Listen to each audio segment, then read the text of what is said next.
Welcome to another episode of Page Burners. Oh man, this feels wrong. There's been a mutiny among the ranks, and I have usurped the adjunct, and I am officially in charge. So, listener, beware. No, I was trying to do Varsha a favor, and she showed up after all. So, unfortunately, I'm just on a power trip now. But if you are not familiar with me, what are you doing? But my name is Carl. And I am. Oh wait, I'm totally messing up the intro. We are reading all 10 books of the Malazan Book of the Fallen by Stephen Erikson, and we're also going to read the other stuff, and the Esselmon stuff. We'll get there. We're doing about 100 pages every week. This week we're doing chapters 9, 10, and 11. Does that sound right? Can I get some nods? That sounds Yes, right. I'm Okay, so I'm seeing glad some it's nods. not just me who forgets when I'm doing the intro. And we're going to have everyone introduce themselves and also talk about what they're most excited to discuss this week. Did I miss anything? I think I introduced myself. Damn, this is harder. Okay, respect to you, adjunct. What do you want to talk about? I Yes, want you to talk forgot that. about. Oh, I was getting there. I want to talk about Talk the Younger and Lady Envy and Tool and all the stuff going on there. I was a big fan of Chapter 9, and I know that there are some differing opinions about that amongst the ranks. And so, with that said, I will hand it off to Shannon. Thank you, Carl. Shannon, I mostly hang out around, for this, as far as this is concerned, about the page-chewing forums, sharing pictures I find about Malazan. And I am most excited to talk about probably Chapter 10. Maybe specifically the whole bit with the founders of the Barghast and all of that, which also spills into Chapter 11, now that I think about it, a little bit. Dan. And I'll hand it off to Dan. I'm Dan, and I think I'm most interested in talking also about Chapter 9, especially the descriptions of the Pantheon domain. It's so gruesome, and it always stood in my mind how bleak it is. I'm not even sure if such a society could exist in reality, but I want to know what everyone's opinion is of that. Okay, Mirka. I'm Mirka. I'm still new to the group. Today I want to talk about bridge burners, as I think happens a lot, and I particularly want to talk about the healing of gods by Malat. That was a great scene. Good choice. Varsha. I am Varsha. I run the YouTube channel Reading by the Rainy Mountain, where when I'm able to, not always on or punctually, post these episodes and other podcasts that we record, like Speculative Speculations. The thing the Cloud Atlas episodes are going out now, by the way, to everybody who gave me grief about that, who was just like me, and that's it. But anyway, Yeah, I think it was me. I think that was the total number of people who gave you grief. I saw it. I saw the Cloud Atlas episodes were up, and I was like, finally. 3 whole episodes, Carl. 3 whole episodes.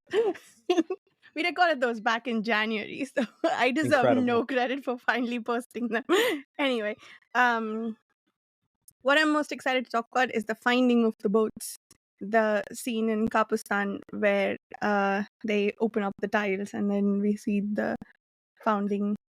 Lots of Bargas topics today, but that was the most fun from today's section.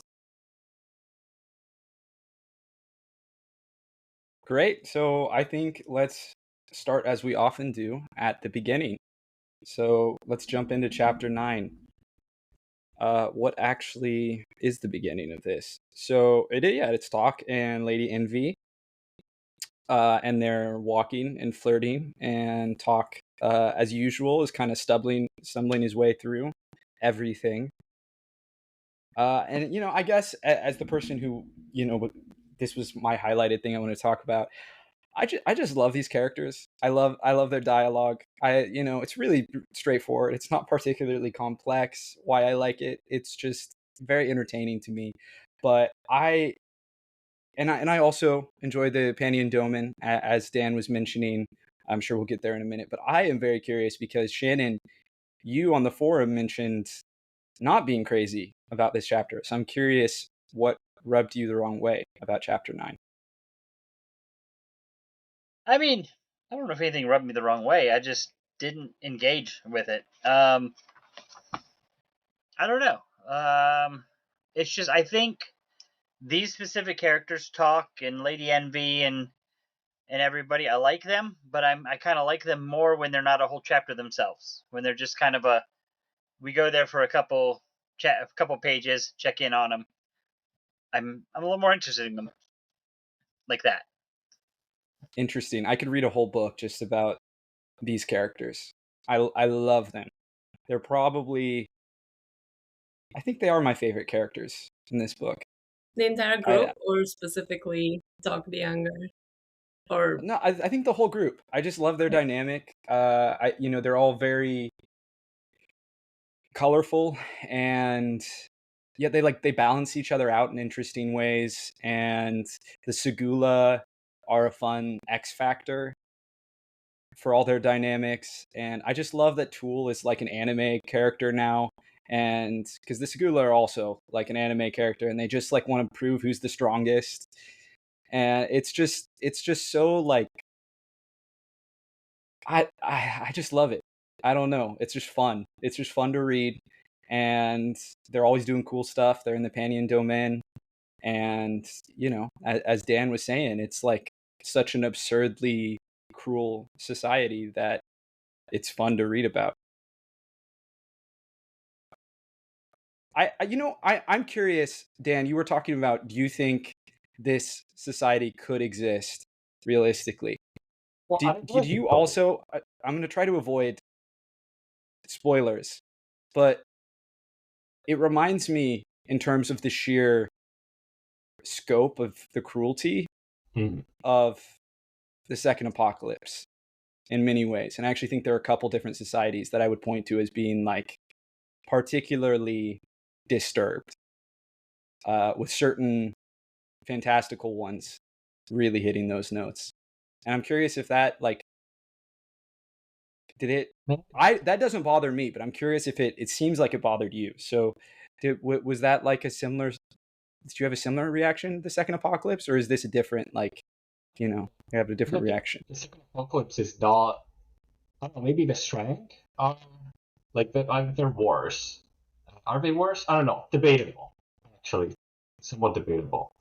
But at least they're like sort of animals. It's not a society. They're not human, I guess. I wonder if sex, I don't know. Well, for one point, I wonder if people would actually do that. Second point, I wonder, I don't know if it would actually work from a economical / feeding these people standpoint. Yeah, I don't know. I thought about it a bit. It's interesting. I think they're like the epitome of, like, in terms of the economics, I don't think it could sustain itself forever. But talking about the Panion Domain, but I think the idea is it's like the epitome of empires in that they consume. And so long as they're consuming other people, they can function. And then as soon as they run out of people to consume, they're toast. Yeah, that seems to be the setup we're given here. As I was going to say, to clarify, so we have a culture where they're not planting any crops, there's no food, so that they're forced into the Teniscowry, and they're like these cannibals that are now going out and conquering. And is that sustainable? I mean, no. But, I mean, I guess it works if you just want cannibals that are going to go eat a city. Yes, it's pretty wild. Mirka, Varsha, what are your thoughts?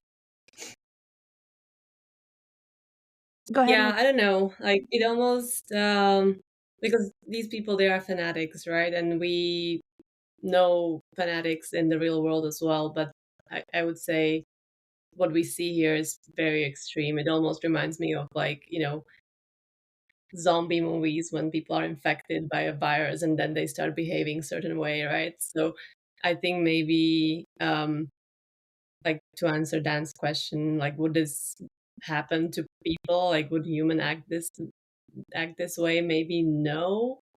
But then, you know, the Penny and Seer is a mage and, maybe, his influence is changing those people's minds and behavior to behave like those animals, like, and eat human flesh and all that. So um yeah, I wasn't particularly bothered, but I think it's definitely not something rooted in real world. Mirka, very quickly, I'm sorry if you had said this when you first joined us, but I was not there. Is this your first time reading the series? No, it's my Okay. third time reading this Oh, series. wow. Okay. Damn. I think you got us all beat. I don't know that any of us. Wow. Nope, this is two from Hats me. off. All right, back to you, Varsha. What are your thoughts? Fanny and Doman. There's a few disturbing things about them, right? There's the dead seed aspect of it, which I think for me is the most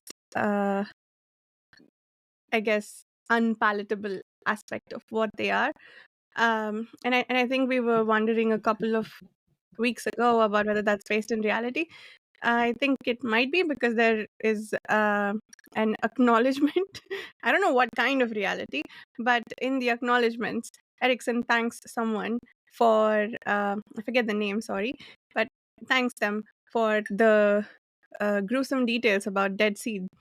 So I don't know if it's a theoretical possibility that he academically explored with this other person, or if it's an actual thing, like it's a historical thing. But I think it's a medical thing more medical than a thing. historical Okay. thing. Okay, Yeah. that makes sense. Just that it would work Because I that read way. this Okay. before somewhere. Okay, makes sense.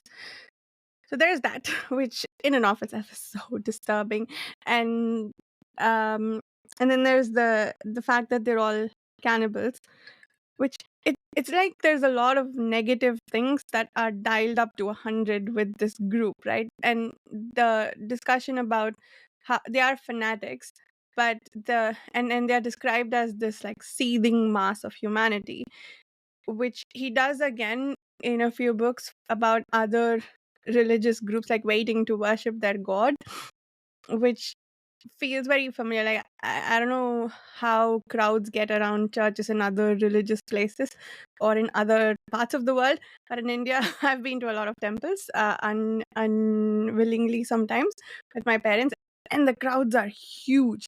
They are huge, and like people get trampled. Sometimes there are stampedes, and yeah, this makes me think of that. So it feels like there's a lot of maybe realistic things that are blown up to 100. Maybe the idea is to make us really think about these things, or I don't know what the end goal there is with creating that group of people, but yeah, I don't know about whether they're realistic as they are, but there are parts of them that happened or do happen. They definitely feel like what a lot of this series does, or what Erikson often does, I should say, within the book The Fallen, which is like taking some very real, sociological or like thematic concept, an idea, and then like dramatizing it as a fantasy metaphor, taking the metaphor and making it real. And I'm really with Mirka on like they feel like zombies. Like I remember the first time I read this book, I was like, oh, these are like zombies, but they're not undead, and they like rape you after you're dead. And it's I wonder if he's like Erikson is intentionally in dialogue with the metaphor of zombies, or like the idea of zombies, particularly considering like we're dealing with a lot of undeath in this book, particularly around the Talani Mass and the Talani, and the whole idea of the mindless horde, which they sort of play with and subvert. And so now we see a sort of different mindless horde in the Tiniscowry that is very, is alive, but playing on the borders of death in a really fucked up, like, horror movie way. And it's almost like he intentionally flipped it, right? Like the undead ones are the civilized ones to an extent, and then the live people are the ones who behave like zombies. There's more I want to say about this, but I think it's going to have to wait for the end of the book. But it does feel like it must be intentional. And, I'm not necessarily sure exactly what he's saying, but yeah, it's interesting. Well, I think it's very interesting / evocative or whatever it is. They basically have to continue expanding just to survive. It's like I don't know, microbes, or like some sort of infection, or the other day I was thinking, it's a critique of capitalism because endless expansion. I was like, and then I remember everything is a critique of capitalism. What am I saying? That was my original thought too. As I was like, consumer, so they're consuming, they can't stop consuming. That was the first thought I had too. Yeah. That makes sense. Again, like going to the zombie metaphor, right? Like was George Romero's whole, Night of the Living Dead, and then like Dawn of the Dead. Like that's what the metaphor of the zombie was like the mindless consumer. That's why like Day of the Dead took place, or Dawn of the Dead, took place in a mall. It's interesting. The quote, so I don't remember who said it, but yeah, like every piece of modern art is a critique of capitalism. Basically. It's the most lukewarm take of all of them. It does feel like one of the, there's like a bunch of different like ways of reading things. I was just like listening to some YouTubers talking about like racial reading of things, and like you feminist reading of things, like queer reading of things. Like certainly there's like a critique of capitalism reading of things. Like there's a lot of that to go around, I think, especially when works are like ambiguous in any way or contain a level of nuance. It's easy to kind of hone in, I guess, on the symbols. And yeah, like everyone's going to interpret it different way depending on what their fundamental understanding of reality is and what they assume is the basis of human relationships and society and stuff like that, right? So it's so interesting. Like you're talking about I'm definitely someone who will sometimes come in with very like materialist, like sort of deconstructive readings of things, and that wasn't even on my radar here. Like I think that there are definitely storylines within this series where I'm like, oh yeah, Erikson is like taking a dump on capitalism, but like this wasn't one of them. Like for me, this is much more talking about like religious mob mentality and like what like Varsha was kind of exploring, and the way in which I almost feel like it's related to Dead House Gates, and probably intentionally that it's kind of in parallel with Dead House Gates, where in Dead House Gates it was exploring with the apocalypse and the whirlwinds and the animal inside humanity, that just kills and kills and kills. And this feels like that, but it's going beyond the killing to the like consuming, life creating. I don't know. It's like taking the metaphor in some ways in a, I guess to use Erikson's own metaphor, in kind of an elliptical way, going back and looking at it from a different angle. Because I don't think too much, even though it's like a super religiously coded everything in Domin, I don't know, in my mind I don't really associate too much with a critique of religion just because it's so extreme that I can't imagine any religion being like that. And also because it doesn't, like we haven't until now have much focus on the religious aspect, and they said like we don't know anything about their theology, what they believe, whatever. We're just told, oh, they got killed for some reason because to meet their I don't know, meet their creator. It's just they got thanked by being killed or something like that. That's their ascension or some vague words that don't really mean anything. Like there's not much religious things. You know what I mean? It's very mechanical, sort of. It's very more. It feels more. I don't know. About It's the just Fenian- different. Sorry. Go ahead, Mirka. I was going to disagree actually, like because they definitely talk about the faith and like these people accepted our faith, these didn't, so we killed them. So I definitely see the religion in Fenian domain. I think that maybe the thing that's like tripping you up, Dan, is that like it's not about worshiping gods; it's about worshiping death. Like, and not death is a Hood god in this series. Like I feel like we have to like separate the idea of like Hood is the god of death, and then like death itself. Like if you go to like Greek myth, right, you have like Hades, who's lord of the underworld, and then I think it's Thanatos. Is that right? Does that sound right? Could Who I be. think is like the god of like Sure. the actual death itself. And even then, that's not like technically the concept of death. It's like that they worship that like metaphysical transformation, you know, and they're necrophiles, literally. Unfortunately, so I just don't see. It's still a faith. It's just Yeah, I just don't see the depth in the religion that would justify that as being the core part of the critique. You know what I mean? Like, I don't think there's enough meat to make a substantial critique of religion just by doing this way because of how it's presented in a very simplistic way.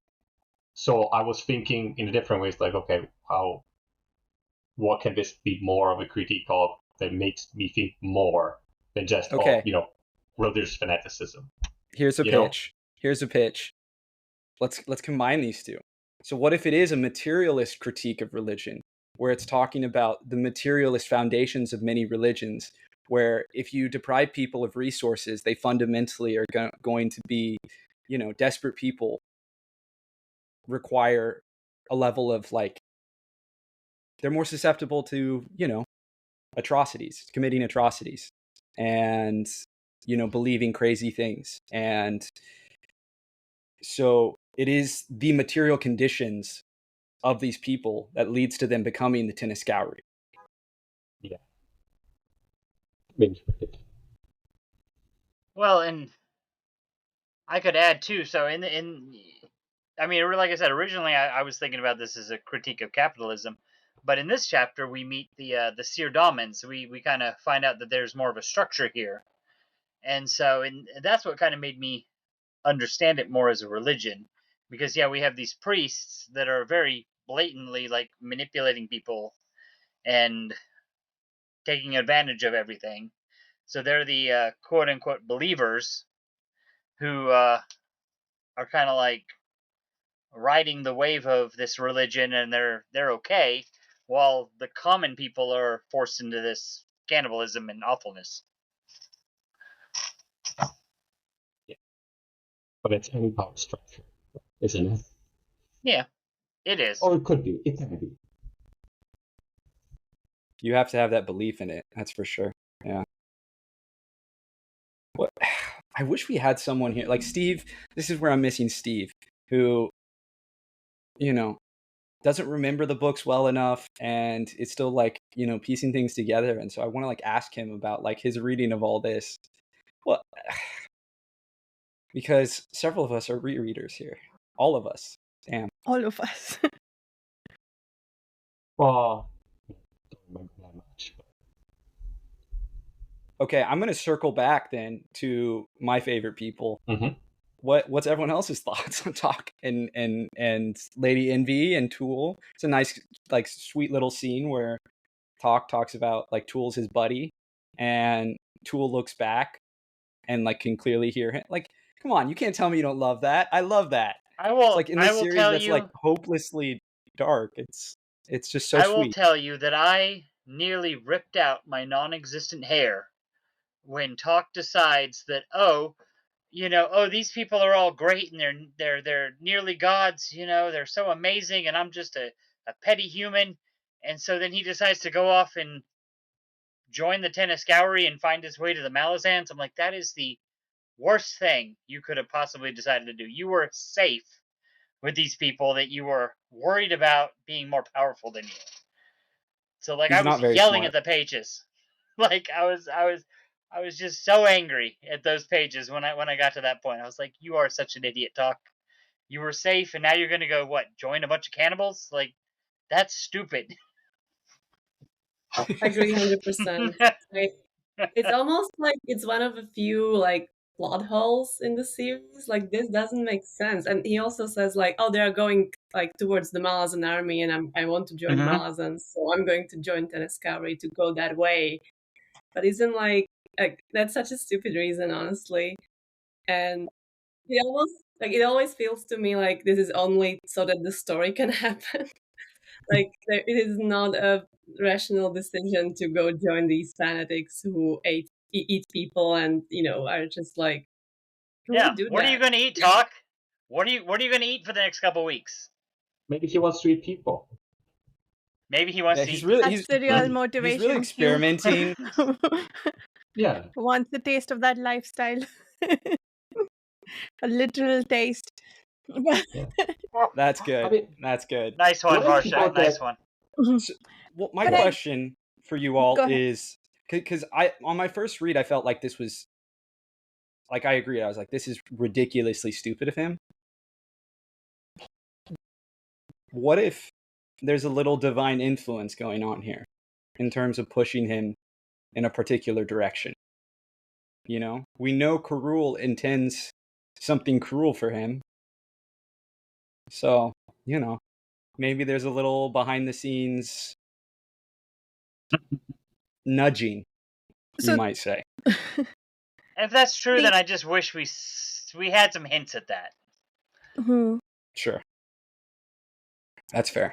I wonder if the bigger motivation for him isn't, and I don't know that this makes any more sense than the other reason, but the fact that he feels useless when all of these big powerful people are protecting him.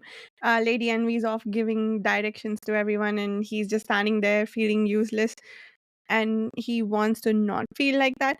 And that in and of itself is not sufficient, but I think he's got a lot of inklings that he's somebody's spawn, and maybe all of this being protected in this way is adding to that feeling, and so he's trying to take control of the situation by just running off and doing what he thinks nobody wants him to.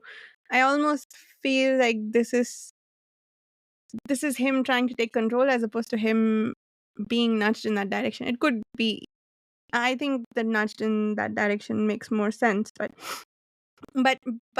the it I kind of got the sense, and I wouldn't be able to explain why, that the Malazan thing was just an excuse he gave Lady Envy.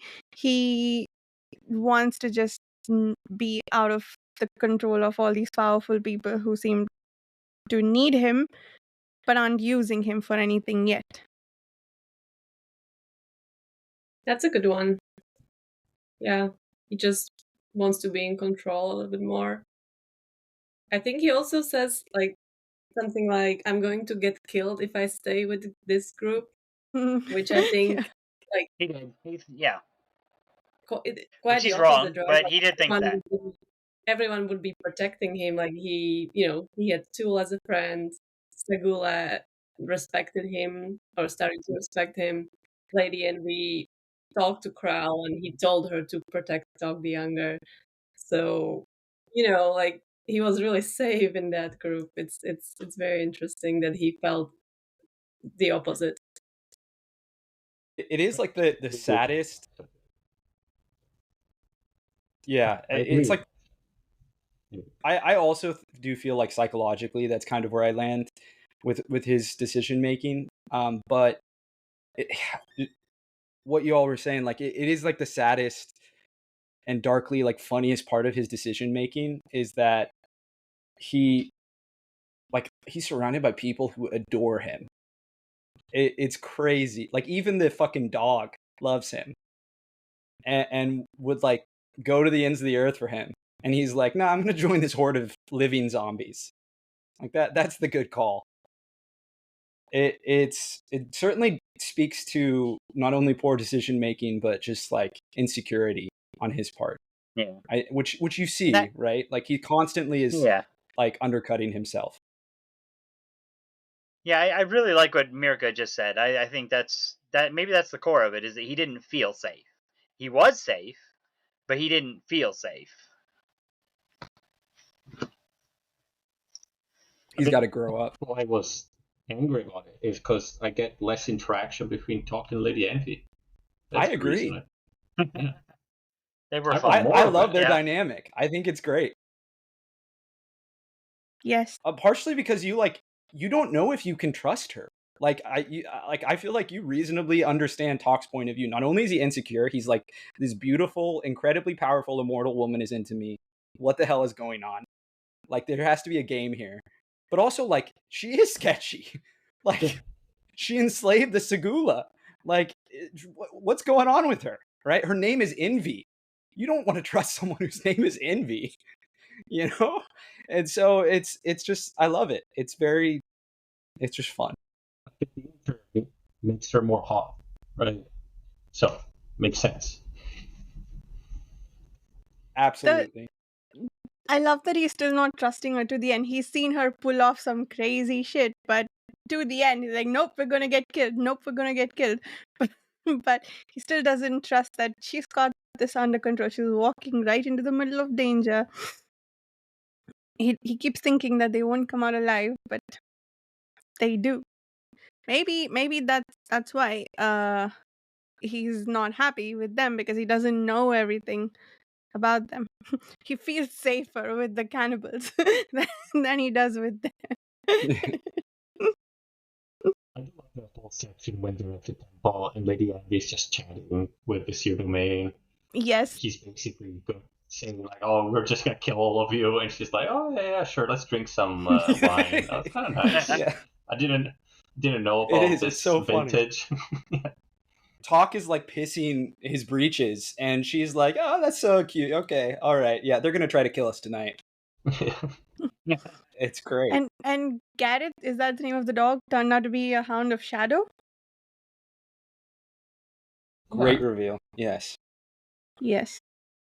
No one is what they seem, I swear, except like every other bridge burner. Which I guess we could, I don't know. Anyone have other thoughts, or we can move on to the bridge burners? Just Or one maybe that's quick a little further question. ahead, Was this one of the Hounds of Shadow we met already, or is this an 8th hound? I don't think we have met him before. No?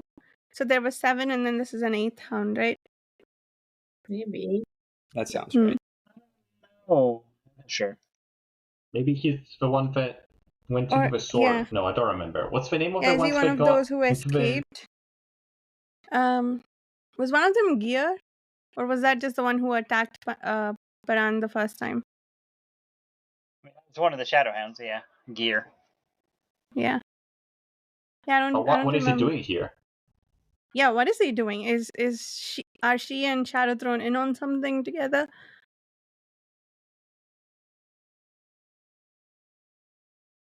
That does sound like a Shadow Throne move. But yeah, you were going to. Go ahead. I was just going to Malazan Wikipedia because I wanted to confirm, but I thought they were saying he could be a Hound of Shadow, and then does that mean that he is not? That's true. Things are not always what they seem. That's what. Oh. Yeah, I just looked that up. I just read the exact quote. When Talk told Lady Envy that Gareth could be a Hound of Shadow, she told him indeed Gareth could be, but that he was reluctant. He got the job offer, but he's considering. What I was thinking. I don't know. That Shadow Throne guy is kind of crazy. I don't know. Benefits I wonder not if good enough. Hounds of Shadow are like ascendants, sort of, and like dogs can ascend and become hounds. or something Yeah, like that. exactly. I think you're Ooh. right, Dan. Now that we're talking about it, I think actually that went through my head as I was reading that. Was that it sounded like ascension for dogs.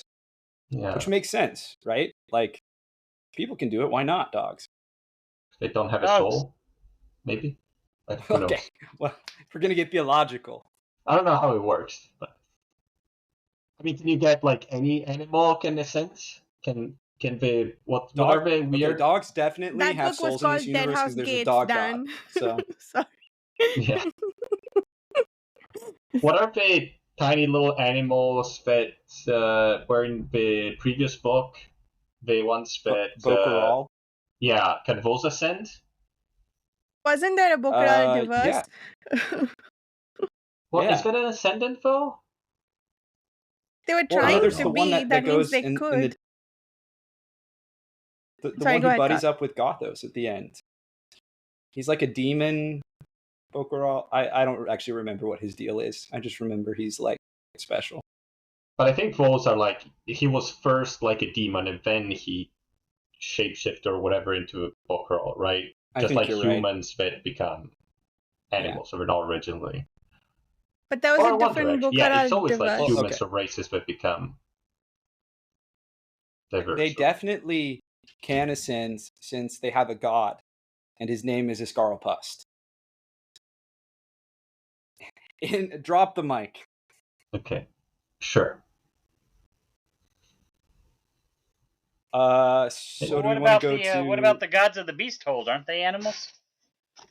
That's what I was saying. Like they have to have Okay. souls because Yeah. the Some wolves are Are we gods. ready to move on to chapter 10 and get into Kapustan? Let's do it. Take us away, Yes. Shannon. You wanted to talk about this. But Yeah, first, I take it have a away. question for Carl. Are you your own priest, Carl? Is that what that name means? Rat Carl. Yes. So for people who can't see, my name on Riverside right now is Wrath Carl, because I am my own priest. You're your own god and your own priest. Can't argue with that, Dan. Can't argue with that. If you want to, you can. Anyone can. Listen, I mean, I'm just I'm pretty sorry sure you had to be your own priest. You couldn't find any way to do it for you. True. it's okay. I if you want something done right, you got to do it yourself. All right. Gray swords. Yeah, go. Well, moving into chapter 10, first I wanted to bring up the epigraph, actually. So, I thought this was interesting. It's talking about the Tist Andy, the Tist Leannes, and the Tist Edor. And it's kind of giving us some history of them. And I just, it's one of those things where it's like, how much can we trust these epigraphs? Is this accurate, or is this what just somebody thinks? I don't know. Just moving forward, because I have a trouble understanding how the Tist Leannes, that are supposed to be light, how did they get birthed out of darkness? That doesn't make sense to me, because they're supposedly the second children of the Mother of Dark. I think you'll need to read I don't know. the Karkanas I mean, trilogy. I know. Like, I was gonna say I know a lot of this stuff is later on, but it made me think, like, is any of this accurate, or is it all accurate, or I don't know. It is worth saying this is from a book called Kilmanar's Fables, so I probably wouldn't read it literally. Good point. I feel it's correct. Point. you think it's true, Dan? I think it must be correct. Hmm. I don't know. I'm skeptical. Usually writers don't put things wrong in such a way in the epigraphs. So I'm doing some meta-analysis, but That's so not true. That's definitely not true. One, in this series, but two, in general. Epigraphs are used all the time to put in like meta world information that's false. Like you think of Dune. Dune is full of Yes. epigraphs that are just propaganda. yes. But I think usually it's presented in a different way. So I think the way it's presented makes me think that it's not. The way it's written makes me think that it's not fake. But I could be wrong. Notorious literalist, Dan. I don't know. Sometimes I read things and I'm like, I think this is what the author wants me to think. I don't know. And I think that's what he was thinking. Like there's a way of writing maybe. things that's like you know. Well, starting with chapter 10, I did want to say the thing I think that resonated the most with me, and I mentioned this in the forum, was the feeling of kind of impending doom that's hanging over Kapustan right now. Because before we even get to the council and all the stuff with the mass council and everything, is we've got Ikovian looking out over the plains or whatever, and he's thinking about how there's like 100,000 Tenniscoury and more arriving every day. There's this Septarch Kolpath who's leading 80,000 soldiers, and he's already taken out a city that was much better defended and unified than Kapustan was. So it's like you're already at the beginning of this chapter just got this feeling of like, oh, things are going to go poor. Like Kapustan is set up for failure. And the next book in this book is called Kapustan, so we know that that's coming. That there's something we're coming to the siege, to this battle. But I don't know. I really enjoyed that eve of the battle. That's this chapter.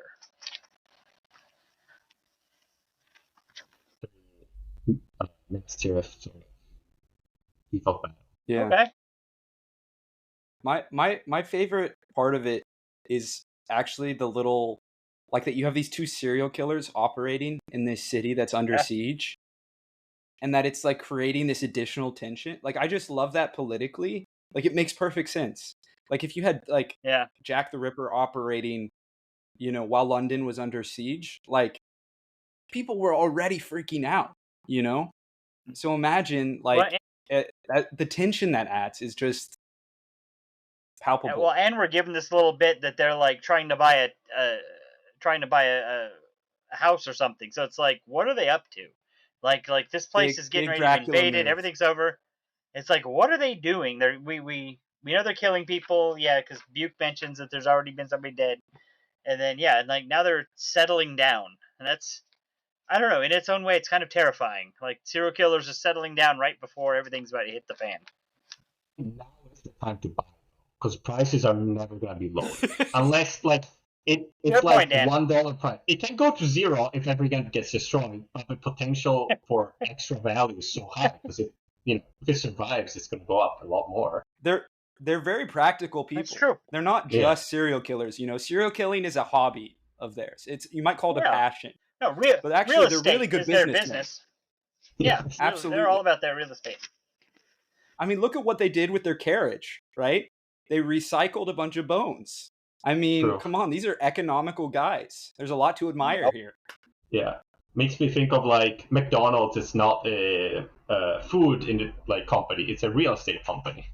That's how they make their money. Go. Yeah. Yeah.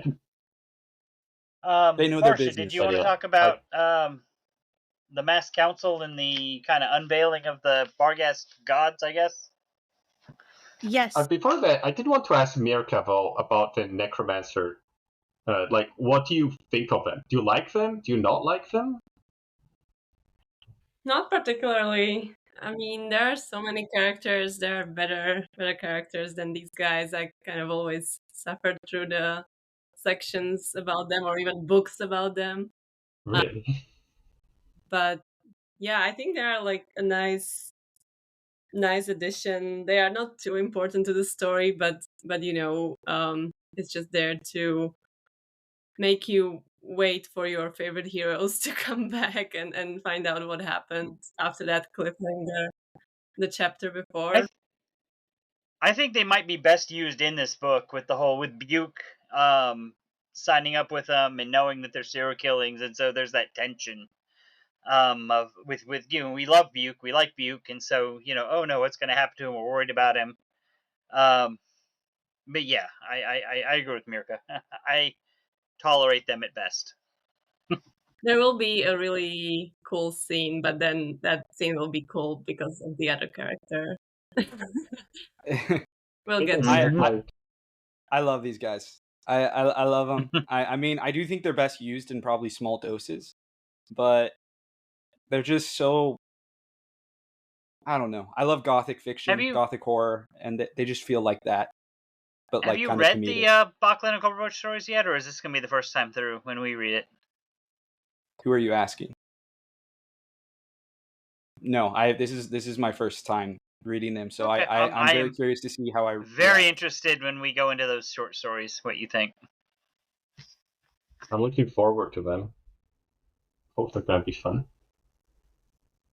Yeah, I Some am of them I love, nervous that some if of them they I become less than love. yeah, I'm nervous if they're the focal point that I may be less interested, but we'll see.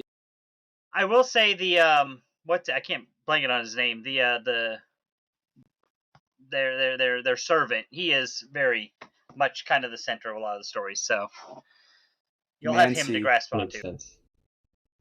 Emancipor Reese. What a name. Yeah, What a Name my name. firstborn. Mantiporis. Is the cat there too? I think In the so. I don't stories? remember. It's been a Yeah. while. It's been last year or 2 years ago when I read most of them. Asking the real questions. I'm sure there's That's something important. going on with that cat. I'm sure they made the cat, or I'm sure there's some weird necromantic What do you thing mean? going The on man with just wants to get away from his wife. How innocent, how much more innocent and sweet than that, not sweet than that can you get? uh, All Who right, knows? back to you, Varsha, I think, with yeah, go for it. yes.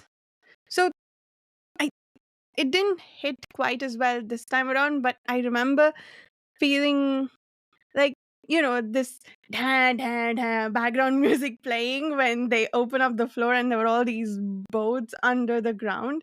It felt like this big reveal, which I thought was brilliant. Like, and I think it's there. Maybe because I knew it was coming, I didn't feel it quite as much. But this sense of, well, deep history that we don't even know, right? Which we got quite a lot of in Dead House Gates, but it was history revealing itself and sort of taking center stage.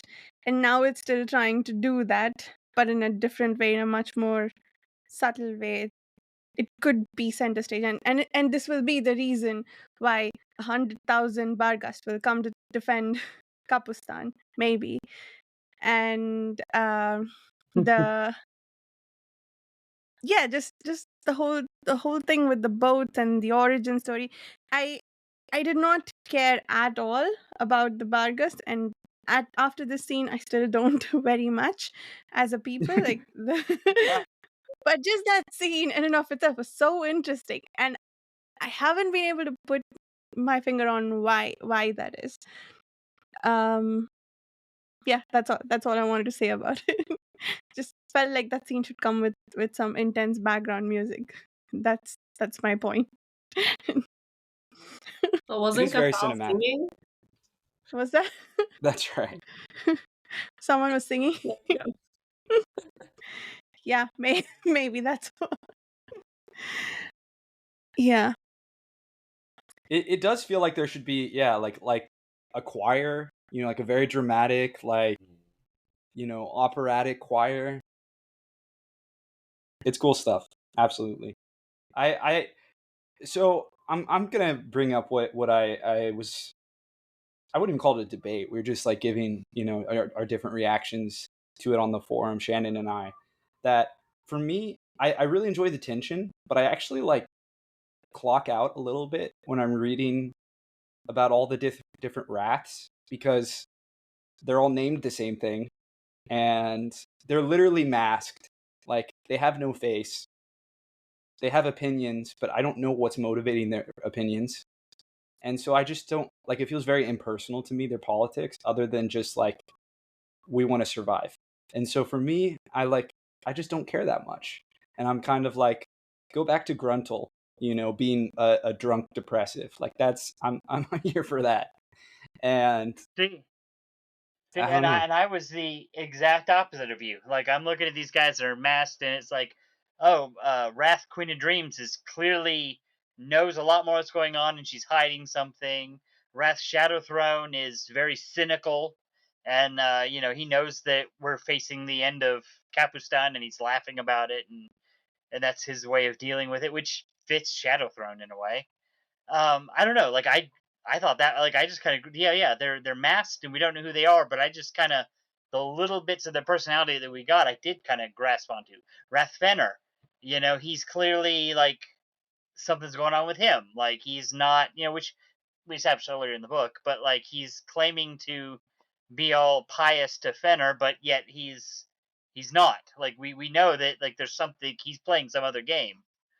I don't know. It's weird. It's almost like a Game of Thrones kind of like, what does everybody really mean? What are they really up to? Because it's like they're all masked, and I don't know what they. I don't know. I just really liked them. I mean, fair enough. I have more I want to say, but I think it's gonna have to wait until part 3 later. That's fine. Yeah. I don't mind them. They're typical, stupid guys in power you love to hate. You know what I mean? Right. Yeah. Yeah. Who's everyone's favorite Wrath? Probably Wrath Shadowthrone. Gun to your head. I think so. Gun to your head. Who's your favorite Wrath? Shadowthrone, because he behaves just like his god. Yeah. Yep. I respect that. I like Queen of Dreams. She seems to know a lot. I like that she added some details about like the boats and everything, and she clearly knew that for a long time. Didn't share it with anyone. I was gonna say, see, I don't trust her, like, cause she clearly knew all of this, like as far as who these bones belong to and everything, but was sitting on it and was hiding it. So I don't trust her at all. That's true. But you respect at least her some for of the that, other right? rats are ignorant. Shannon just doesn't like to see a girl boss winning.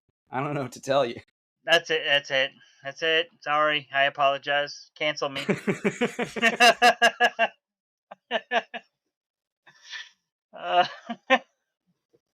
What about you, Dan? But this is really important.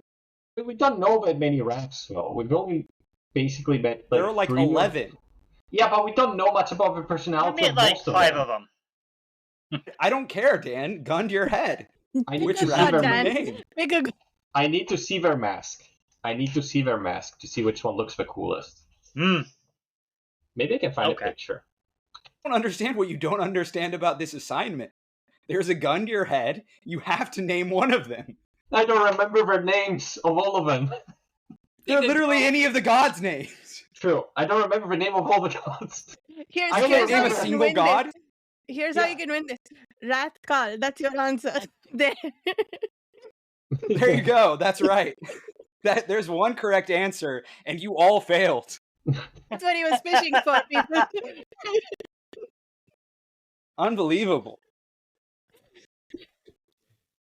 Wrath Carl. Ingrates.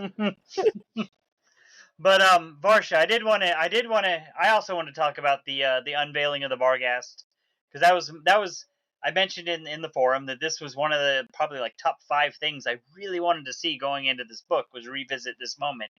And did it quite live up to the hype in my mind? No, not quite. But I still really did like it, and I still, because it hit on probably the thing that resonates most with me with Malazan, which is the lore. Like the stuff they build into this world, into the past, like it just really makes it so much more alive to me than a lot of other fantasy series. And so, like when we find these canoes and all the bones, and we find out basically the Barghast are what? They're kind of Vikings who have turned into barbarians. I don't know, and they're mixed blood with IMAS and giants. I don't know, like all of that just really hit me in a way that I just kept reading. Like I couldn't read it enough. I was like, this is why I'm here. Yeah, I agree. It's cool stuff. I agree with that. A lot. Go ahead, Mirka. Mirka, go I ahead. was just gonna say that there is a lot about the origins of these races in these few chapters, and I thought that was super interesting. When you don't really make the connections the first time around, but then when you kind of connect the dots, and like there's like these subtle hints and comments about like oh, these are really similar to Toblakai, or I think the stick snare at some point tells Quick Ben, I think it was this chapter, that Barghast are IMAS who arrived late to the ritual.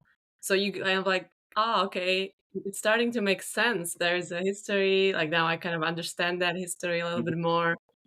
Yeah, I Which thought is that was super cool. So they're IMAS that were too far away. They didn't make it back in time for the Talon ritual, and I'm not really sure how this works, like physiologically, that they hooked up with a bunch of giants. Like it sounds like there should be some issues there. They made it Whatever, work. they made it work, and then We've all they been begin the there. Vargast. And then dipping a little bit into the next chapter, then when we get the whole bit about the first landing warren that Quickbend ends up in, which was like somehow the warren where the dead, when they were originally back on the sea, all landed, and it's kind of like the birthplace of their gods in a way. I don't know. Again, loved it all. I think the thing that stands out the most for me about like why. Well, there are a couple things. One, yeah, it really adds a lot of depth to the world. That it just feels endlessly big, and that there's actual like, if you turn a corner in this maze, there's actually like something on the other side. It's not just empty space. But beyond that, also, I feel so often when people are dealing with different fantasy races, they're very like segregated, and you don't see a lot of like, if you get the sort of mixed thing, it's like half orc or half elf. It's something like kind of generic, like it's half of these two things, as opposed to like, oh, there's a lot of different DNA getting mixed in, and like there's all these different combinations, and they all have their own cultures and histories, and there's a lot of interesting stuff going on there. Varsha, was there something you wanted to say? Oh, yeah, I was going to say that I like. I love the scene where the boats are revealed just in and of itself. That I think added to what the bit that Mirka pointed out about the Bargas being Imas and other races who were late to the ritual. I thought just the proof of that, I think, is quite brilliant. But I also like when the spirits awaken and now have been acquired into the same warren as the new gods. It sort of gave me, and I don't know if I'm projecting for this, but the similar sense of awakening of the deep past, but minus the wrath that we got in Deadhouse Gates. The whirlwind comes to mind with like layers and layers of history just being part of that, like being spun in that whirlwind. But this feels like the same thing, but much less angry, if that makes sense. Just some gods wanting to come back to their people.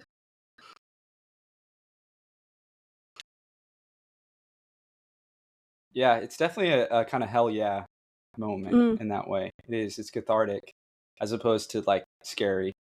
Yeah. especially after we know that they have asked for this many times before and they were always rejected, right? Like they never Yeah. got to see their history before. Absolutely. Is it like North America, sort of like First Nation people in their secret places? That's what I thought was also the canoes, basically, that we were describing the Bargist arriving on. So I thought they had a lot of similarities. I think there's a lot of different influences here, and it definitely feels like thematically. I mean, to go back to what Mirka was saying, that it's sort of like Erikson exploring the idea that like if you don't learn from your past, you just keep repeating it, doing the same things over and over again, never really grow or change, and suffer or just don't thrive, because of it. Certainly they seem to have stagnated in many ways. It's interesting. Do you think there's the sense of stagnation that has been attributed to the Bargas in these chapters? It's due to the stagnation of the gods themselves. And I don't know if that's implied, but it seems like a reasonable thing to say. Or Yeah, I But mean, this it's is a culture where they're like fighting each other to the death to decide who's in charge. So, Hmm. you know, not doing great there culturally. Yeah. And sorry, I'll be right back. Well, fair enough, fair enough. Right? If you're like, we need the baddest motherfucker around, then yeah, that's fair. So I mean, I think this is a good transition to chapter 11, which is where we get, the actual Barghast society and, the bridge burners, as it were, and the tension there. It is unclear the bridge burners are going to be devoured within the Barghast encampment. So, Mirka, do you want to take it away? Talk about the bridge burners and whatever all you wanted to talk about. Yeah, sure. So yeah, there are many super cool moments in chapter 11. I think this entire book is very focused on bridge burners, and I think maybe that's partially the reason why this book is probably everyone's favorite, or at least among the favorite books in the series, because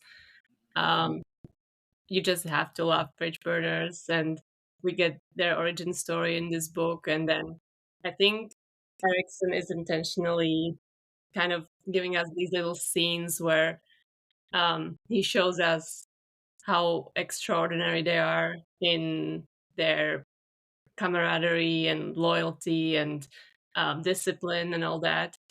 And I think we could find at least, I don't know, half a dozen of little scenes in this chapter alone where this is hinted. Like these are really cool people, amazing soldiers, but also, like they have each other's back. And definitely, when Mallet is going to heal Trots, that's one of the main ones for me. And I remember it really hit me the first time I was reading this, and then it hits me every time. When Mallet is just like, okay, fair exchange, just FYI, I'm going to die, but Trots will live. And it doesn't even, he's not complaining, he's not, surprised by that. He's just, okay, of course, I'll just give my life for Trots, right? So that's so cool. I just love them. Anyone else was That's an amazing really scene. affected by that scene? I really Yes. loved Mulch. Like Mulch is what right before that scene, Mulch, that nobody has any faith in. He goes through and he does this like emergent tracheotomy to save Trots before Mallet gets there, and like that was what floored me. I was like, that's awesome. Like this guy who, everybody's like, oh, he can't do anything. He's not a good mage. He's just, a cutter with a couple cantrips. And he's the one that actually first saved Trot so that Mallet could later heal him all the way. So I really loved Mulch in that scene. It was definitely a collective effort, because it was also Paran who thought of bringing Mallet to the scene, and Twist right? brought him. Yeah. And Quick Ben going in, making the deal that ultimately led to them all 100%. surviving. Yeah. It is. It is a communal thing. That's really interesting. That's a great point. That it's not like one person being the hero. It's them all working together. I don't know that I'd ever fully appreciated that, but they make it work together, and it's really satisfying. Now I wanted to ask: does anybody have any thoughts about Trot's winning by fighting like a Malazan? Like they made a big deal out of that, which I had a little bit of a hard time with that, because I'm like, because it describes him as if he's fighting in a shield wall, but there's no shield wall, and I'm like, well, doesn't that defeat the purpose of fighting like in your shield wall if you don't have the rest of the shield wall? So I don't know. Anybody have any thoughts on that? I mean, I like the point. The point was that he was making was that I'm a Malazan, but I don't know. The actual fighting, I'd like to hear some thoughts. Yeah, I don't know if it would work. Because technically, fighting a shield wall means half of your shield is covering the person to your left, so you're free to, and then the person on your right is shielding half of you. I appreciate the message more than the fight choreography, I guess. It doesn't matter. Yeah. Fight choreography doesn't matter. It's the subtext Maybe and that's what the it, yeah. message, right? I need to just put that side, but just put the choreography aside for a minute and enjoy the message that it was making. Yeah. Just like watching, I don't know, a samurai movie and they're like, oh, he's moving like a crane because of some, you know what I mean? Exactly. It's like, Yeah. it's not realistic. It does not for work. It's just a way of, more character development, I guess, through a fight. It is interesting that it's a draw, Mm. you know? Like that no one wins. I mean, ultimately Trotz wins because he Hmm. gets saved, but like they essentially kill each other, you know, Mhm. which one isn't something you see a lot in stories, just like a legitimate draw like that. But two, in the way that it is kind of the Malazan style competing against the Bargas style, it's interesting that way. And doesn't the Bargas, like nameless Bargas son, doesn't even like bite Trotz? Like, dude, he does some like metal I don't think shit, he doesn't bite him. he? He stabbed him in the arm when Trotz cut his hand off, and then his left hand came up and he crushed his Well, he throat. crushed his throat. You're right. You're He right. crushed Yeah, his yeah, throat, yeah. and That's then what I'm thinking Trotz of. disembowels him. Yes. That's kind of Yeah, the yeah. end game of the whole thing. So yeah, so It's like martial crushed his arts throat, or something. which Yeah. I was impressed at, yeah, because he's described as this very little skinny guy, and he's fighting kind of rough and tumble, and yeah, I was amazed he had the strength to just crush somebody's throat like that. But It doesn't good on take him. much to, like, you don't have any muscles here. Right? As long as if Yep. you hit it hard enough, it doesn't matter how strong you are, it's gonna. Yeah, if you really want to. Good point. Yeah. But the problem that it's not a problem, but it's just something that is like, okay, when I read it, I'm like, okay, I understand why, but it lowers the stakes. It's just that when like who is it? Mallet says what Shannon was saying before. It's like, oh, I'm gonna sacrifice myself, or Mirka was saying. It just, I know by the way it's written, I know he's not gonna die. You know what I mean? Right. It's like he's not gonna die, and it just, I don't think Erikson would do it, and it's not set up in a way that it would happen. So it does sort of reduce a bit the impact of it to me, just because I'm reading more into it. If I'm not thinking about it, I'm like, yeah, it has a lot more impact to me. But the way it's written, Interesting. Hey, it's I don't know if I it's agree with very that. I mean, specific. this is a reread for me, but I don't think going in I would necessarily think that Erikson wouldn't kill him. Like, I don't know, both of them dying with a stalemate kind of like that makes And interesting narrative sense. by this time we have had plenty of characters just die on us, right? So I was fully ready to believe that Mallet is going to die. I don't think they I think the thing die that way. that I don't know. that like, I mean, you're talking about the writing of it, Dan. I mean, it's very specifically that the scene before that is Quickbin making a deal with the Bargas to True, save that's that too. I Mallet, forgot which about I that. think that's very specifically what Yeah, true. like could undercut it okay. for you, right? Oh, is That that said, I just before? love the character. Like Mallet doesn't know that, and so Okay. I agree that like I don't know that Yeah. I read it thinking he was actually going to die, but it's what it said about Mallet that I thought was really moving. That he was like not even going to hesitate, like he was just going to go, and I was like, okay, he's going to survive. But like the fact that he even does that, you know, I just thought the way that scene was executed was like particularly compelling and emotional, and then the actual healing, the way it's written, the way it's described is so cool. All the different spirits coming into Mallet, and he has like no idea what's going on, and he's like getting possessed, and they're talking to him, and it's so cool. Yeah. I just think if we didn't know that he was going to die, or if there was a real possibility he was going to die, then it would make it more impactful from a reader standpoint of reading the way he was sacrificing himself, I guess.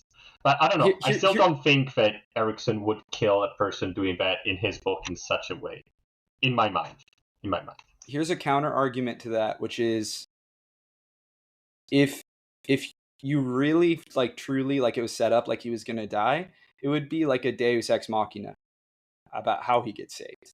You know, like you have to set up that possibility there, and so it's kind of like it's a tough situation for Erikson to be in. I mean, he made that situation for himself, so I'm not gonna totally let him off the hook there.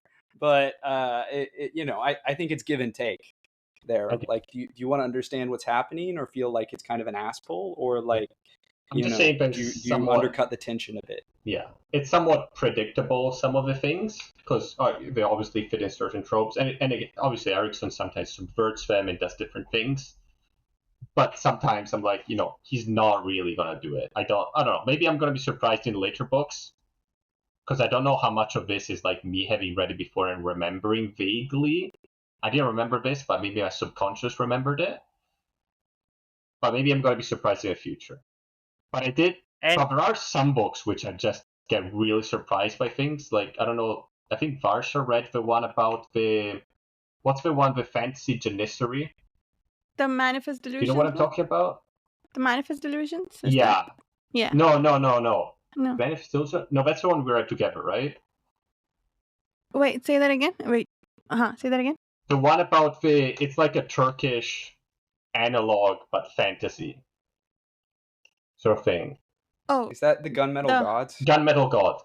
Oh, I like haven't that one. read that yet. To me, there's no like setup for a lot of the twists, or there's setup in a way that I don't know which way it's gonna go. Like, for me, I was like legit, the way it's written made me like surprised a lot of the time, or like anxious to like, I don't know if he's gonna do that or what's gonna happen. But here I'm like a bit less. So if that was like 90% here, I'm like at 60% or 50%, if you know what I mean. I don't know if I'm explaining it very well. Yeah, no, I understand what you're saying, for sure. Mm-hmm. Yeah, I was gonna say there's also this aspect of like, we knew Quigman was bringing help, but I think even with that, it's unclear how it was going to go, right? Because what he got the spirits to agree to is that they'll channel their power through him, and it sounds like it was a big load of power that he ended up using, which I might be thinking of Wheel of Time, but it could have harmed him. And it didn't. He's feeling a little shaken up and weird because apparently all these spirits live in him right now. But I'm trying to remember whether we saw examples in this series of something much more powerful than the body that's holding it. Tattletale / Silver Fox comes to mind, like Nightchill / Silver Fox comes to mind. So theoretically, we don't know how that could have gone. Now, again, I don't know what about the scene, like whether that scene that changes the stakes. I read this book before, so I knew Mallet was going to live on from here. So,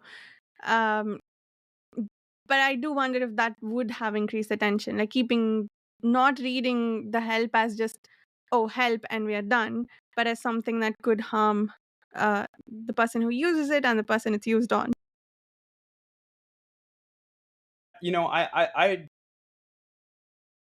I definitely get what you're saying, Dan, but I do feel like Malazan Book the Fallen will just do things very like unexpectedly kill off characters. Like Deadhouse Gates has the one scene with the when the rats eat Bowden, and then the other guy, the wizard, dies.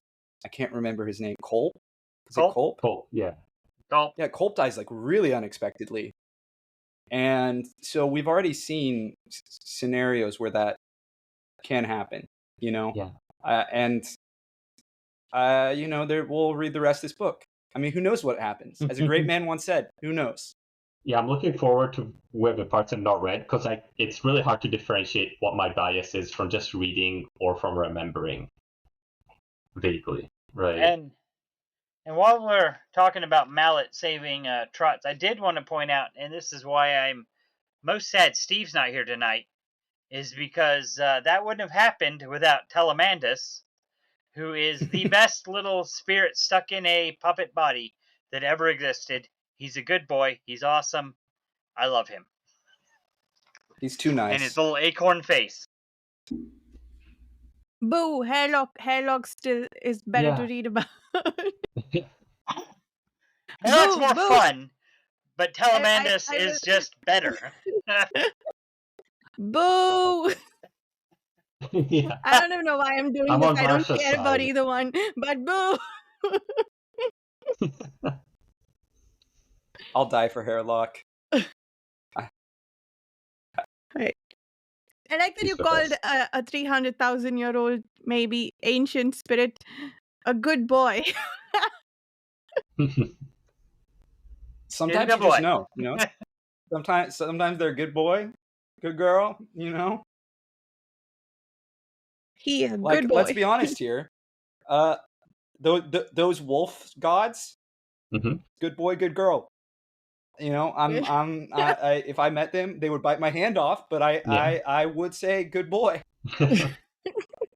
For biting your hand. You know, it's Maybe just they how would say good boy to it's you. how it works. That's true. They'd say good boy to you. I just love Telemandus. I remember him from my Hmm. first read through. I just loved him. Still do. He is great. No, I do really like him too. Honestly, I think we've said this before, but stories need more like little acorn-headed doll people. There's just something very They do. charming about that.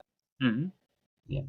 And you just need a bunch of random background characters which get a little bit of attention, but not too much, so that you can choose your favorites, right? Yes, I agree. Put Well, them That's in a peak fight. 50. The legitimately, Hairlock would win. Yeah, probably. and I was gonna say just legitimately good people. Like Telemandus, he's done nothing to show that he's got anything other than he's just a good guy. Fair enough. On a similar note, who's your guy's favorite bridge burner? Ooh. From the ones we're seeing in this book specifically, so we're leaving out Kalam and stuff. Up to now, all the first 3 books. Original bridge burners, right? So Callum and Quick Bend, they don't count. No, Or I do think they? they Oh, count. interesting. Okay. Well, they became bridge burners together Yeah. at the Yeah. end of Yeah. that whole sequence. Let's see. I mean, I don't think I quite Probably started Fiddler. liking Fiddler at this point. I mean, a lot. We've Oh hung yeah, out are we most with talking him. by this point? Because I agree with Yeah. that. Yeah. Yeah. Who we see? I'm going to limit myself just to the squad we're mostly following in this book. And I'm going to say probably at this point, Picker. Like, I like Picker. I like her sense of humor. Yeah. Yeah, I like Antsy, but I feel like I like Antsy because Picker picks on him. Yeah, I gotta say Picker. I mean, Is that why her as far as nickname's the ones Picker? we're really focusing on. We hardly even know her. Well, I think we know enough, right? So, Like, I think I'm because sorry. I that saw was an bad. opportunity. I had to take it. That was so bad, Carl, but it was good job. She might be my favorite as well, though. She's just so funny. Her Spindle with his weird fucking hair shirt and his mom issues, like, it's so good. I'm liking Spindle a lot more this second time through. Like, I am just enjoying, like, the first time I felt like I just, like, oh, he's got a weird hair, like, a weird hair shirt. But, like, I don't know. Like, I'm paying a little bit more attention to him, and I do like him a lot more this time. Yeah, he's my favorite too, Spindle. I just love how disgusting his shirt is. It's so gross. And the squirrels when he uses magic. And, exactly. Yeah. He's very funny. So do we know exactly what realm or like what warren he uses that's causing all these animals to go crazy? I don't know. I don't know. Because that's something I've been thinking about. It's a good question. Did we know what his warren does? Even? I can't remember. he used it once to find his way through town in Pale, I think. Yes?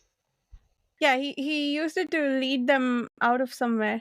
There was going to be a difficult route, and then he led them, but they also had rats to deal with. But okay, here's something I want to say. A lot of most of the Bridge Burners chapters, we've had only two perspectives. It's Picker and Paran. So like Picker feels like the default because we've spent the most time with her. Like she's the POV character for the Bridge Burner chapters, and it's her opinion of everybody we're getting. But yeah, I think I like. No, I mean that's fair. I think she's a badass. She killed Definitely. she killed her Yeah. father, right? And would do it again, Yes. which is really Who were you about to say, Varsha? Who was I about to say? Was that your question? Yeah, I don't. I'm on the edge of my seat. Who's yours? Oh, I don't know. I have a few. I like Blend, but I think it's because of what comes later. Not her, just like how she develops as a character. But maybe one of the guys that Picker likes to pick on. Maybe Antsy. Let's go with him, just for fun. I don't like Spindle. I just do not like the idea of a hair shirt. Please take that damn thing off. Please. I like just stop. Spindle. I like Antsy. I like Blend. Honestly, the only one I think I don't like at this point is Deterin. Like her whole beating the crap out of Hedge until he literally has to go see a doctor because she has a crush on him. Like that was kind of like, a little too much for me. A bull has a crush on Deterin, right? She's the one that a bull has a crush on. I guess so. But that's not a good reason to put a guy in a hospital. Yeah, no, I'm not defending her. I'm just saying she could be a favorite too for that reason. Sorry, what's that, Carl? Yeah. I love Quickbin too. I think I'm a big Quickbin fan. Yeah. Oh yeah, Whiskey Jack. Kind of like the main in quotes. Whiskey Jack is great, but I don't know that he has enough going on. For me to put him up the top. Quickbin is so enigmatic that it's almost cheating because there's so much implied about him. But I don't know, it works for me. I really like Quickbin. If we're doing overall, I'm gonna say Kalam. Kalam and Quickbin kind of tied, but I think I might give the edge to Kalam. I don't know why. That is my favorite bridge burner overall. But he's not in this book, so I wasn't going to talk about him. Yeah. Mirka, I think any favorite I'd pick. Picker? Sorry. Who? Yeah, I don't know. I would agree with Shannon, that Kalam and Quickbin are, our main characters kind of in the books, and they're great. I would add Fiddler to them as well, although, we haven't seen that much of him this book. And yeah, out of this current group that we are following, I think Picker is great. And I have to say, even though he's not a bridge burner, of course, but Paran is really handling that squad well, and he's a good match, and I think he's a great captain for bridge burners. We should mention him as well. Yeah, I love Ganos. I think I'm just not crazy about where he is in this book. I think I get really tired. Maybe it's because I get stomach aches, and so I don't love reading his stomach aches. Yeah, he almost mentions it always. Right, it's nonstop. Yeah. It's like every other paragraph is but I how guess much that's his what stomach you do aches. if you are suffering from something like that, right? No, that's fair. I definitely think about it all the time. He's just a bit when I have stomach aches. And just maybe he needs to be a bit more funny, and then I would like him more. But, he definitely has less of a sense of humor. Yeah. Yeah. I guess that makes him more funny when he's the straight man with the bridge burners, right? Sorry, Varsha, go ahead. I'm starting to think of the stomach ache kind of like. Okay, I don't care about spoiling this, but the dice when they roll in Matt's head in Wheel of Time, things are gonna happen, something's going to fall, something things are in flux, and then once they've settled, he doesn't have a stomach ache anymore. It feels a bit like you were describing things, I was just like. The way you're describing things, no. it's like, are you just describing him taking a shit or something? 'Cause that's what it No. sounded like. I got that reference, Varsha. I'm only on book 4, but I got that reference. Well, I get the Matt thing. Yeah, it's just like, it's like classic anxiety. Like, I mean, that's why I get stomach aches. It's like if I get sufficiently stressed, some people get headaches, I get stomach aches. And I feel like that's what's going on with him, is he's like so stressed Mhm. that I mean, it's like a metaphor because there is a magical component to it, but he's, his stomach aches get worse when he's nervous that Mallet is about to go die, and he's just constantly, I don't know. He's got main character energy, like he definitely has main character energy, and I respect that about him, especially in a series that really doesn't have a main character. That he just goes in and he's the chosen person and he hates it, and very Randall Thor of him. We're gonna make a Wheel of Time reference. So the reason I thought of Matt is because he's the master of the deck. We know that at this point. And so it feels like when you do a deck of cards reading, anything that comes up,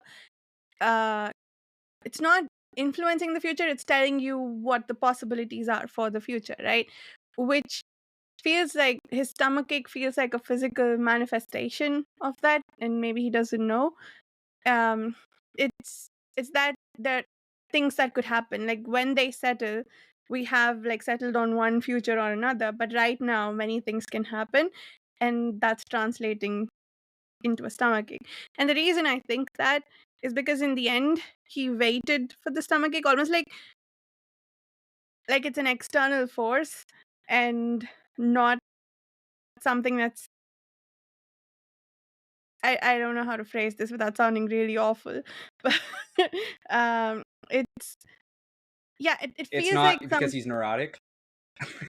no. No. I think that's it. Like I feel like it's an indicator of something magical and like possibilities of the future, kind of like a deck of dragons reading, rather than anxiety. Although it could just very well be that, and I'm reading far too much into it. But the So constant. here's my pitch. Mhm. I agree with you, but I think it is just a metaphor. Like that's what anxiety is Hmm. like the uncertainty of the future, and then once the future Mm. settles, Yeah. whoosh, it goes away, Okay. right? And so Yeah. the whole idea of like it, I think it is the like, you're right, like I think in a literal like magical way, like that's what's happening there. I agree with you. um I think that's a great reading of it. And I think in as often the best fantasy, I mean, Erikson talks about this, that like fantasy is great because you can take the metaphor and make it real. And I think that's what's happening there, is he's, deeply upset with like, not just upset, but like uncertain about where his future is going and the future of everyone around him. And he doesn't like where it seems like it's going. And he wants to go on a different path, but he can't.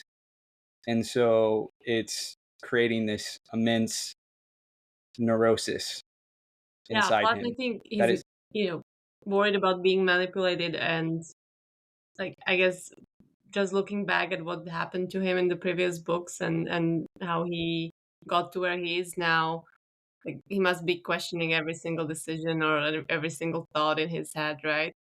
And then he's given command of this squad that is legendary and very accomplished, and he has an imposter syndrome, of course. Like I really like how, yeah, like that anxiety and those feelings that maybe we all have day to day, they are there in Paran. And um he obviously, like, um he needs to deal with it because so many people rely on him, but it's really literally killing him to go through those feelings and questions every single day, right? I think it's really beautifully conveyed how that kind of eats him alive, kind of.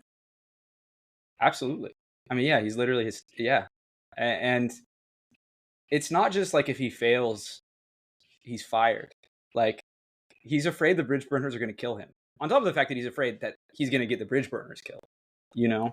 And so there's this constant sort of, Damocles hanging over him that he is very hyper aware of, and it informs like every second of his every day.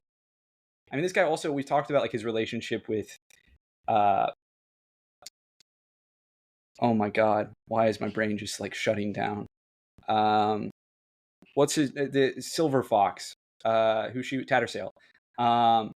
He has survivor's guilt, right? About his family, about Tattersail, about Talk the Younger. I think it's worth mentioning that he still thinks Talk the Younger is dead. Like, this dude is terrified that he's going to get everyone around him killed. And then if he doesn't do that, he may get himself killed because the bridge burners may kill him. It's just so much happening to him. I always wonder, like, he's such an unfortunate character. Like, he's already struggling to cope with things, and then here, become the master of the deck, because that's exactly an easy task to do. No, it's not. And no one has ever had the job before. Like, he's having to invent it on the fly. Everyone's just kind of like, well, yeah, this is your thing. Like, you should know what to do. Like, do the thing. And he's like, well, what is the thing? There's no rule book. This is completely new. Yeah, he's great. I was thinking that maybe it's also like the hound blood that is in his body or something, maybe, that is not compatible and it was making him sick. But your interpretations make a lot more sense. Well, if we're getting to metaphors, is this an AIDS metaphor? Is it? This is the AIDS reading of Gano's parents' character. We've gotten the anti-capitalist, and now we have the AIDS reading. Did he have sex with the dogs? I hope not. Listen, I didn't say it was really well thought out. I'm just saying. It does have the blood of the hounds. That's true. Yeah, but I think it's more like the anxiety and stuff like that. Now that you mention it, because I don't remember blood of the hounds making him sick later or something. I don't know. It's, to me, that's like kind of, I imagine, as sort of the like magical doorway to his role as the master of the deck. That it's like something like he is the because the hounds are ascendants, and so he has like the blood of an ascendant inside him, which sort of, I don't know, awakens him into becoming an ascendant, and he rejects it. He does not want it.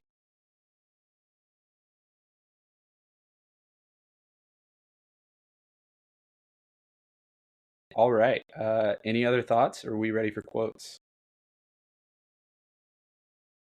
I just wanted to say I love how the chapter begins and ends. Wait, can you hear me? Yes.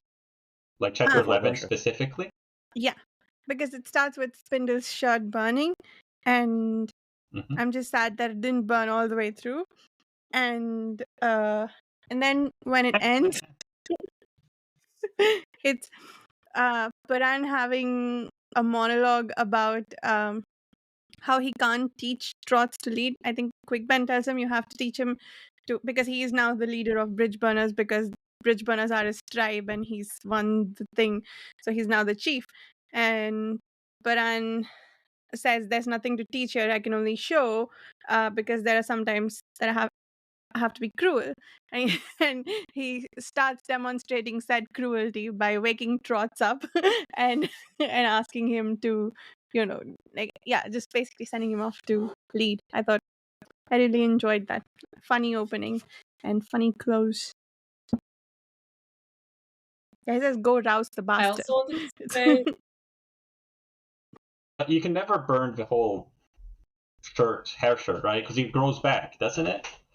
Does it? I don't know. I thought it grows back. Don't give it more magical powers.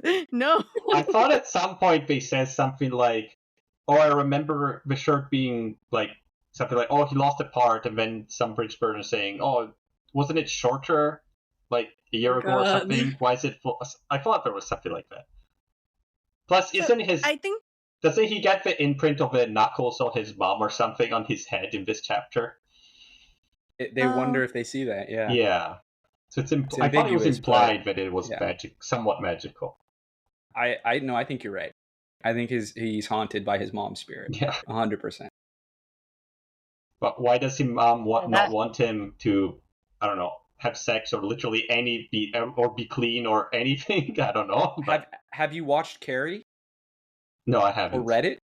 No. Well, Okay. watch or read Carrie. Okay. You'll get your answer.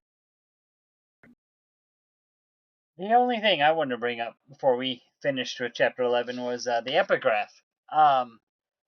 It's this little bit about Malazan military tactics, and but it's quoted as being from Timul's 13-page treatise, and I thought Timul sounds like a familiar name to me, so I looked it up, and I was really happy to see it's a Wiccan from the last book.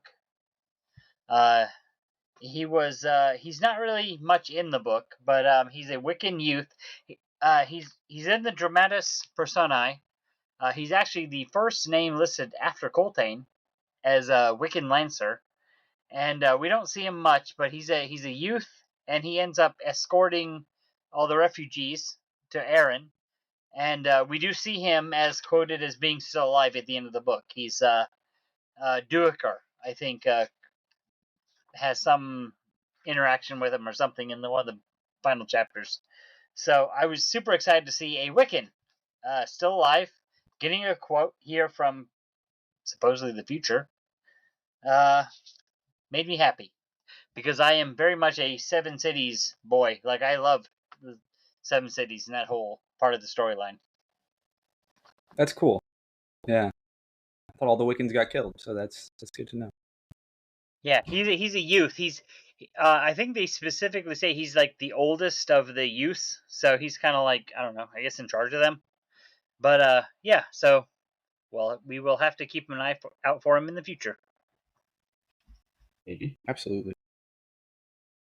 Speaking of epigraphs, did you guys notice, and I just noticed that this time around, chapter 9, it is authored by S. Lee Monod, which must be, Esselmont variation. Oh my god, you're right.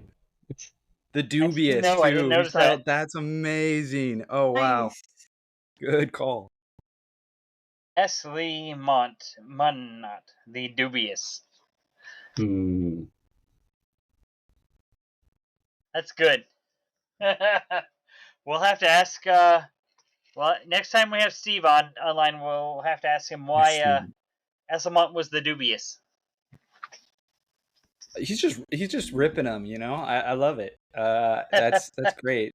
AP Canavan, I know, is in one of the books. That's one of the Bockelin and Corbel Roach ones, I think, right? Which It one? is, yeah. Apto Canavalian. And then, he Yeah. loves to put people in it. I love Crackpot Trail is which one he's in. That's great. Esli Mana. And he's just so wrong. He's just so wrong about the Kachain Jamal. That's awesome. Yeah, he's like, what a nonsense. Oh, man. Thanks for that, Mirka. I didn't notice that. Yeah, I would have never noticed that, actually. They are easy to skip these things. Like, I usually try to read them, but sometimes I'm like, just what's going to happen next? Like, I don't have time for this. I mean, I'll be honest. Like, I like the more informational epigraphs, and as the series goes on, they'll become more poetic, and I do absolutely stop paying attention to them. So I'll need you guys to point out stuff to me. I also had the same reaction. Although I think on a reread, I will pay more attention just because having a context, I think, will help. I will endeavor to.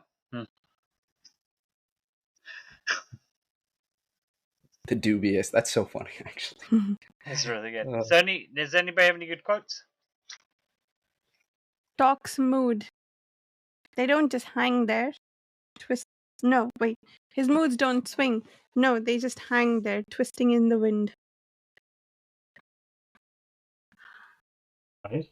That was great. I remember that. Yeah, that line stood out to me too. I was reading it.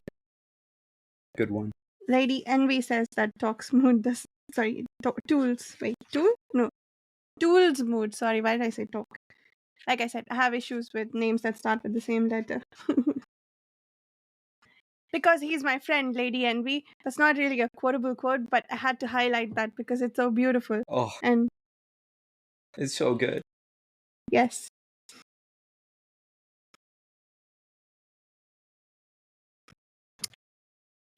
The jagged Panin domain. He has the white heart. We thrust to the heart of a frozen, timeless soul. They think.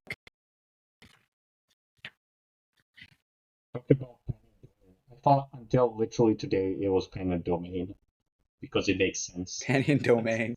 Is domain something? Yeah. Does it mean something? I don't know. Just One a thing word. I liked With like a kingdom. at the end of chapter 11, when this is Perrin, when he's talking about kind of everything that's happening, he says, "No one dies. We're all getting out of here." I think it goes more, but like I like that. He's like, "No one dies. We're all getting out of here," because at that point everything looks pretty bad for them. But he is adamant they're all going to make it out. Yes. The domain, I think, is just a reference to like it's the same. Like I think etymology is domain, domination, dominate. Dominion. Yeah. There you go. I didn't pick up on that. Panion, I have no idea. It's a jagged word. That we know. Where is Steve with all our quotes? Steve. I want to blow a conch horn and have him magically appear.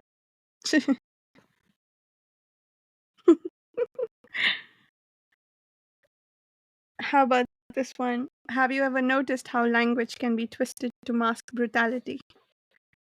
That's... Yeah. I think it was Lady Envy. That's a great one. And also, Talk. Nobody's interested in plumbing Lady Envy, but I'm sure they've worked something out.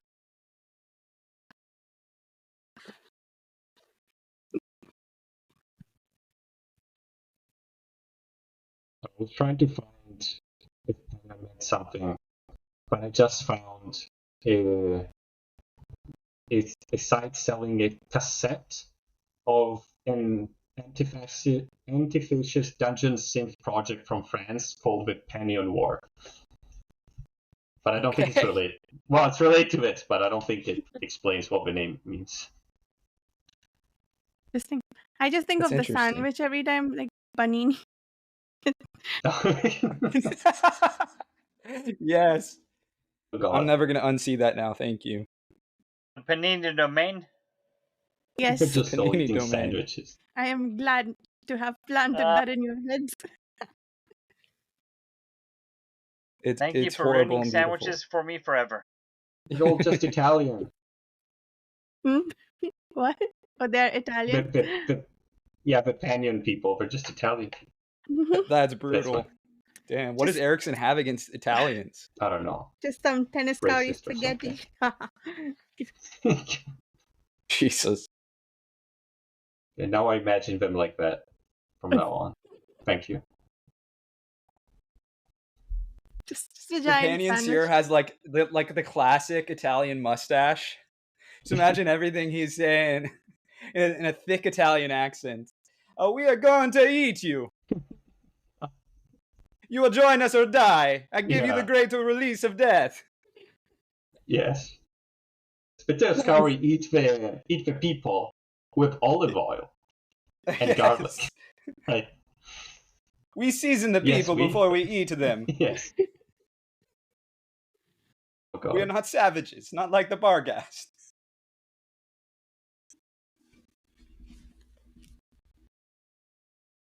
This is good. One the thing Panini I liked. Go ahead. One thing I liked, I think this was in chapter 10, and it was Rucalian and Carnidus talking. And I liked this bit. They were talking about, and they were saying, our Lord of War will find themselves in a fierce midst. The boar, the tiger. an ascendant in peril, and a spirit about to awaken to true godhood. Do you not wonder, gentlemen, whose war this truly is? And then it kind of goes on. But yeah, so talking about just Fenner and Drake, one on the rise and one on the fall. I don't know. Yeah, this is really interesting. I think some of them are like trying to make the point that there should only be one god of war, and then someone else is like, no, there are always two or more. Like it is just too vast. Well, one thing I thought was interesting was, yeah, it talked about like two Lords of Summer, and then somebody says, oh, well, that's not a singular title, that's always been shared or something. But yeah, trying to, this argument over who's the Lord of War, singular. Mm-hmm. I always liked the name Lord of Summer for the Lord's War. Yeah, I think it's cool too. Lord of Summer does sound nice. So why do we think summer is associated with war? Or is it? Yeah. Heat, Okay. Yeah. the blood heat in battle, maybe. I mean, either spring and summer. Is spring too rainy? Okay, that makes sense. Well, here where I live, we had some near floods in the last couple of days, so spring seems pretty rainy.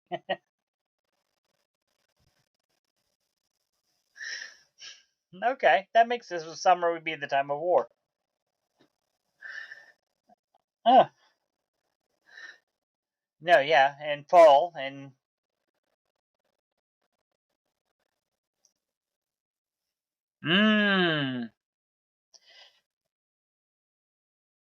yeah.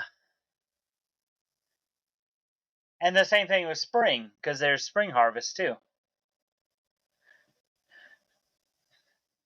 Oh, thanks, Dan. There you go. You made sense of that for me. What's the winter Lord of Winter? Like how does that the wolves, right? Or the winter? Yeah, I was gonna say there are other seasons like this. Oh, I don't know. But I never really caught what that meant, or because there is warm of autumn, which Yeah, that's right. is just Drek, the warm of autumn. Yeah. I don't know what it means. Yeah, the term Malazan. Okay, so Lord of Winter.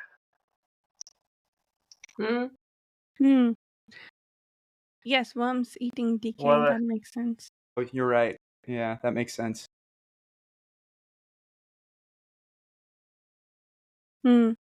Yes, maggots, Spring, etc. yeah, spring is polio, the disease, lady of, or is that right or no? Oh, I may be making that up. Right, that's what I was thinking. Yeah. But does it actually say something of spring? Like I feel like there is, maybe. Yeah. Okay. It must I be. feel like every There are all season the other has one. seasons then.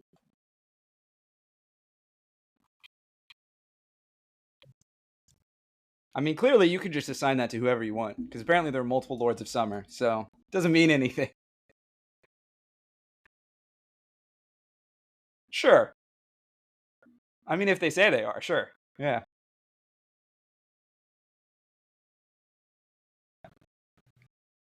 You could. Death is pretty related, like that. It's like a subcategory. wait, is it the Lord of Summer? Because they are referenced as Boar of Summer and Tiger of Summer. So, Hood could be the hooded guy of the Tiger of Summer in battle and the Boar of Summer. Yeah. Yeah.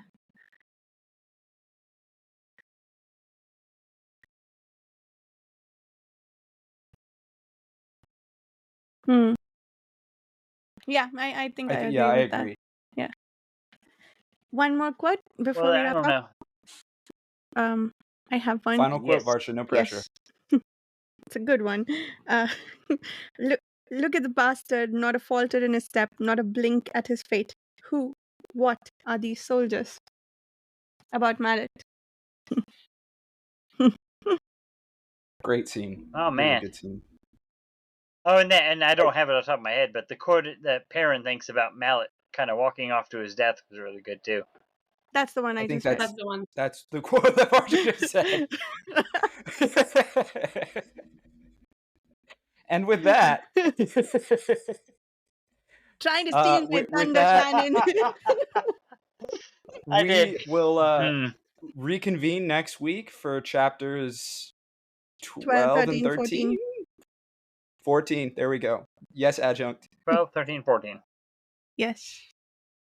I believe that's it. So we will see you all next time. Thanks so much for listening.